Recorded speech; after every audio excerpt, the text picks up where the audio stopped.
In our everyday lives, safety should always be a top priority, whether we are on the road, at home, or engaging in hands-on activities. By taking simple precautions and being prepared, we can prevent accidents and ensure our well-being. Here, we explore essential safety tips, and these practical measures can make a significant difference, enhancing your safety and peace of mind. First, a big safety tip is to always ensure you have essential items in your car, like toilet paper, water, food that doesn't spoil in heat, such as canned food or granola bars, and even a wool blanket for emergencies. If you're opting for canned food, though, make sure it has a pull-open lid, or you keep a can opener in the car as well. Keeping some emergency rations in a temp control bag can also be helpful. It's also a great idea to have things like an emergency blanket, flares, a jump starter, a tire inflator, a proper jack and stand, and a socket set in there too, just in case. Always be prepared. Also, there are quite a few safety tips people should keep in their back pocket. Try sleeping with your doors shut at night. It could help slow down a fire if one occurs. You should also practice getting out of your house while blindfolded. Knowing your escape routes can be a lifesaver. Make sure everyone in your house knows what the plan is if a fire breaks out and where to meet afterwards. If you have kids, make sure they know that firefighters might look a little different in their full gear, but they're not to be afraid of.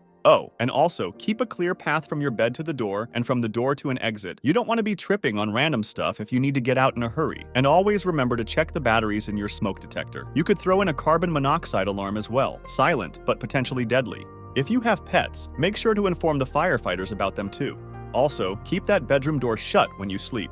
One more thing, if your kid is scared of firefighters, call your local fire station to see how they can meet one in full gear. Just don't dial 911 to do this, please. And please have smoke alarms outside of just the bedrooms. And remember, you can't smell while you sleep, so smoke might not wake you up in time. If you're cutting wood or metal, you gotta remember that the wood or metal chips can fly super fast, faster than you can blink. So bang, ow, your eyeball. Yeah, eye surgery ends up being way pricier than buying a good pair of safety glasses in the first place. You don't want to skimp out on PPE, especially your safety glasses. The decent ones will take an impact and just deform rather than shattering. Comfort is a big deal too. If they're feeling snug and don't fog up, you're more likely to keep them on. And no, a welding mask isn't ideal unless you're actually welding. Wear the safety glasses under the mask if you're welding and then grinding. So yeah, TLDR, always protect your eyes properly when doing any high-risk activities. Safety gear like boots, glasses, and gloves are pretty important when you're dealing with any sort of machinery or tools. Even in an office, using ergonomic furniture is a must to avoid any sort of bodily harm. Regardless, there's no one-size-fits-all rule, and the context matters. No gloves around spinning machinery, and for sure nothing loose that could get snagged. Also, protecting your lungs and eyes from dust, chemicals, or any hazardous substance is important. While safety gear might feel annoying at first, I guess it can save you from nasty accidents, so no exceptions, alright? Safety first.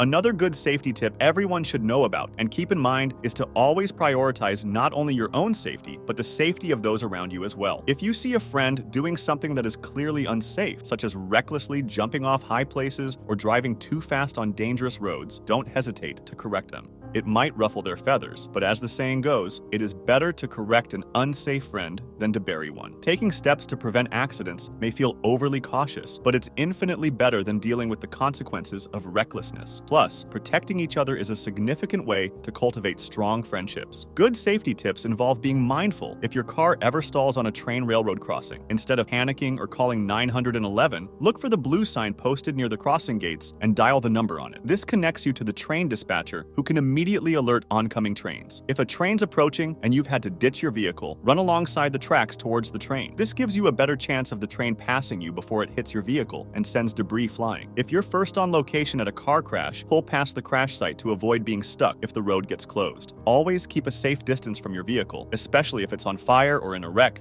It's better to get out of the car and leave the tracks before making any calls. These tips can make a significant difference in these frightening situations. If you live in an area prone to stormy weather, always be cautious around puddles and fallen power lines after a storm. Hot or live power lines can sometimes fall during storms and electrocute anything that comes in contact with them. This is especially true if the power lines fall in water, so don't touch downed power lines or even walk near them. Call professionals to handle such situations and prioritize your safety first and foremost. As for power lines electrocuting you through your shoes, it's possible. The rubber in your shoes might provide some insulation, but it's not foolproof, so better not take chances. When it comes to dealing with downed power lines, or if you're in a car crash involving power lines, you're safer inside your car unless it's on fire. Also, remember to shuffle away from the power line with your feet together if you're really close to one. Another safety tip everyone should know about is skin cancer awareness. If you notice irregular moles or spots on your skin, don't ignore them. Check with a doctor for any significant changes in size, color, shape, or if they're itching or bleeding. These could be signs of melanoma, a serious skin cancer.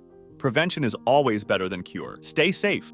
A safety tip everyone should know about is how to handle bleeding wounds, especially severe ones, like from gunshots or impalements. Never remove an object lodged in a wound. It could actually be preventing more blood loss. Instead, stabilize it with bandages. Direct pressure, ideally with a bandage or dressing, is essential and can help encourage clotting and stop the bleeding. Don't remove a blood-soaked bandage. You could disturb the clotting process. If direct pressure hasn't worked in 3 minutes, it's best to move on to a different type of care. Knowledge about applying tourniquets and wound packing can also be life-saving in critical situations, but should typically be used only as a last resort. Knowing where to apply pressure for large wounds is also beneficial. This could be a matter of life and death in a serious emergency, so a basic first aid class is recommended for everyone.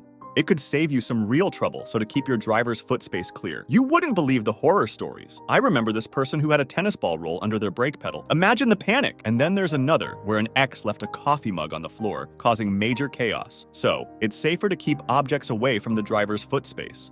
A safety tip everyone should know about, especially in disaster-prone areas, is to be prepared for potential loss of water. In situations like earthquakes or floods, water systems can become contaminated. In that case, it's wise to shut off the intake valve to your water heater. This turns your water heater into an emergency drinking water tank. Also, filling a bathtub with water early on can provide a large supply. Although not ideal for drinking, it can be useful for tasks like flushing toilets. Just ensure that you have a way to keep kids from the filled bathtub, as it could present a drowning risk. Additionally, some people prepare by keeping WaterBob bathtub emergency drinking water storage in case of disasters. It's also important to mention that if your water heater has softened water, it's usually safe to drink short term. Finally, always ensure the secure installation of your water heater to prevent it from causing damage during an earthquake, and remember to cut power to it when you shut off the intake.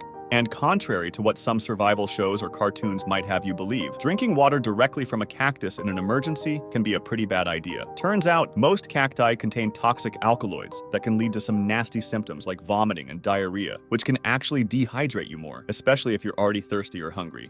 Always best to know your facts, folks. Back to safety car tip. Invest in a dash cam for your car. It can make a huge difference in case of accidents or disputes. For example, imagine someone hits your car and then falsely accuses you of being at fault. A dash cam's footage could save you the hassle and costs that an insurance dispute could cause. They are designed to survive various weather conditions, from hot summers to freezing winters. And don't worry about losing older clips. Dash cams overwrite the oldest footage with the newest one, so you'll always have relevant recordings.